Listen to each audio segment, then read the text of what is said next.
Good morning, students. Today we are going to see the how to calculate the cooling loads.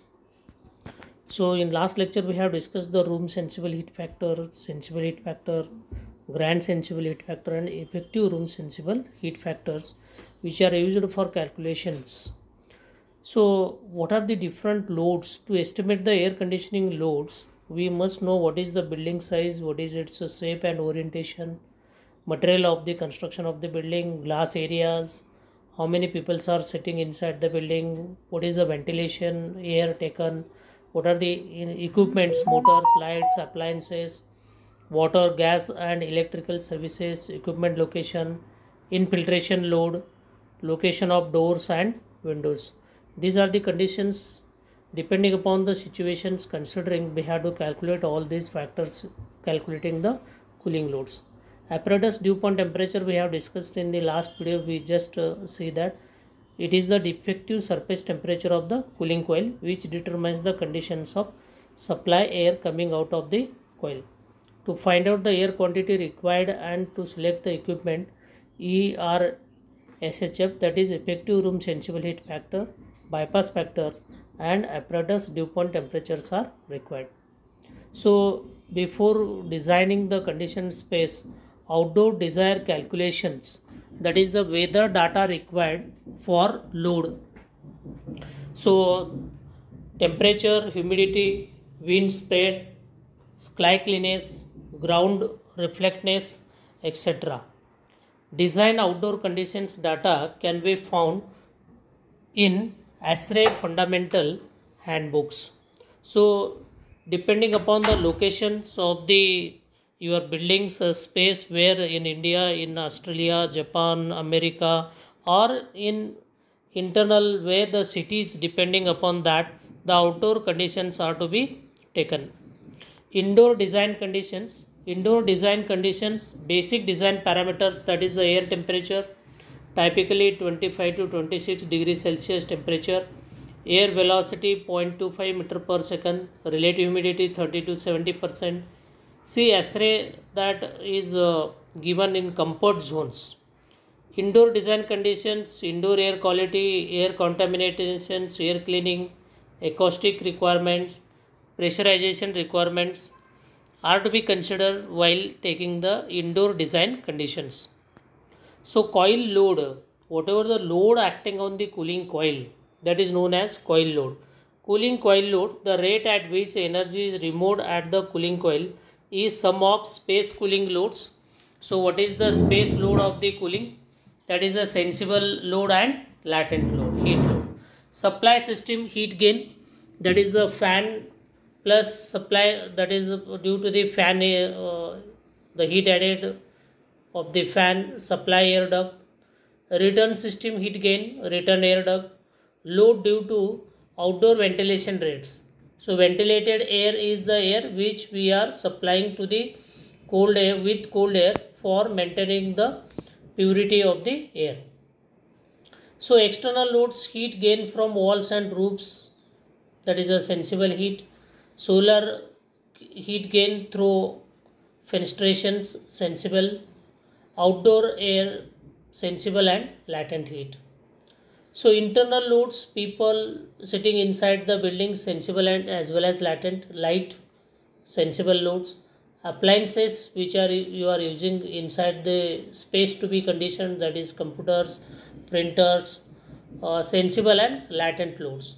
Sources of cooling loads, that earlier we have discussed the slide, that is the heat carried through the walls, through the solar radiations, through the infiltration loads.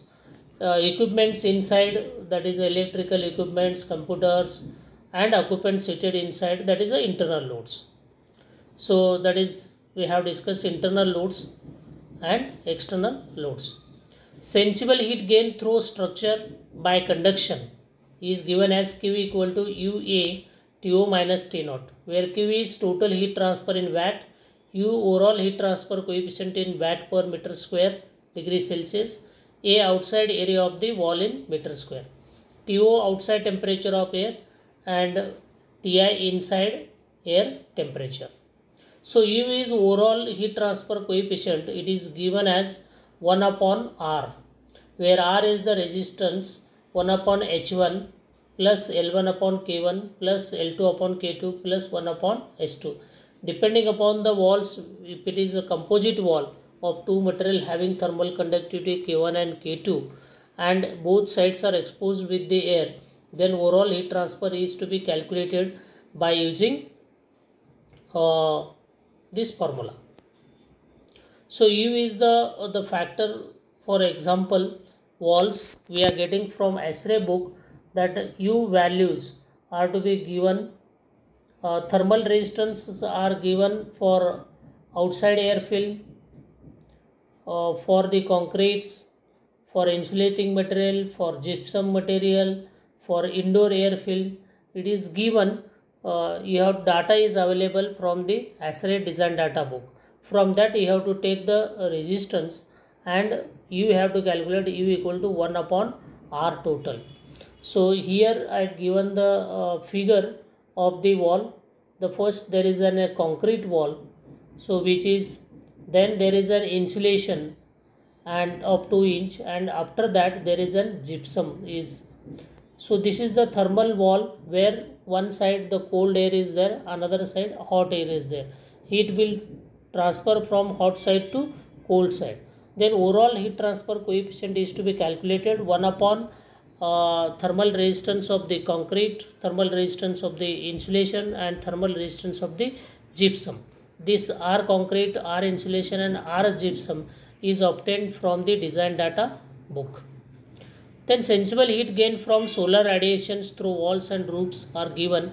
Q equal to UATE, where Q is heat transfer, A is area of roof or wall exposed to the solar radiations, T is equivalent temperature differential. Heat gain due to infiltration air. The amount of infiltrated air through windows and walls, cracks, or due to frequent door opening is calculated by using air change method. That is L into W into H into AC divided by 60 meter cube per minute. Both sensible and latent heat load is added in the conditioned space. Infiltration air is cooling load. Infiltration air cooling load, that is the mass flow rate into specific heat into delta T, where delta T is the temperature difference, where TO outside temperature and TI inside temperature. Heat gain due to ventilation. As we know that the ventilation air is added, provided to the conditioned space in order to minimize carbon dioxide and other undesirable gases for maintaining the purity of air. Half air should be changed per hour in building in normal ceiling heights. The outside air adds sensible as well as latent heat load. Load due to ventilation air, that is sensible load, is given mass flow rate of air into specific heat into delta T, and latent load is given added mass flow rate into latent heat of vaporization into humidity difference, where humidity difference delta W is inside minus outside humidity ratio difference of air in kg per kg. Heat gain through appliances and equipments. Appliances used may be projector, lights, fans. Heat can be calculated as Q equal to total wattage of the appliances into use factor into allowance factor. With the help of this formula, you have to find out the heat loads of the equipments. Heat gain from occupants, that is a person seated inside the conditioned space. Depending upon the human, what type of work is carried occupants, according to that the heat is added in the air conditioned space. Human body is cooled in space constitutes cooling loads of sensible 45.4 kilocalorie per hour and latent heat of 37.5 kilocalorie per hour. Heat gain depends on average number of people present in auditorium. So Q equal to number of persons into load per person. So if you want to calculate the latent heat load, then number of persons into latent heat per person, and if you calculate the latent sensible heat load by the occupants, then Q equal to number of persons into sensible heat load per person. So latent loads people, Q people equal to number into sensible heat gain per person into cooling load factor, and latent heat by the occupants is number of occupants into latent heat gain per person. So here it is given what is the normal sensible heat and latent heat added by the occupants. Sensible at rest, if the occupant is seated at rest. If it is doing light work, then it is sensible heat is 75 watt, latent heat is 45, total 120. If it is standing, if it is light physical works, then heavy physical works like as a gymnasium, depending upon the what type of activity he is going to carry in the conditioned space, the amount of heat added per person's occupants is different. Depending upon his activity, we have to take the values from the assay design data book and calculate the amount of heat added by the occupants, that is latent heat and sensible heat.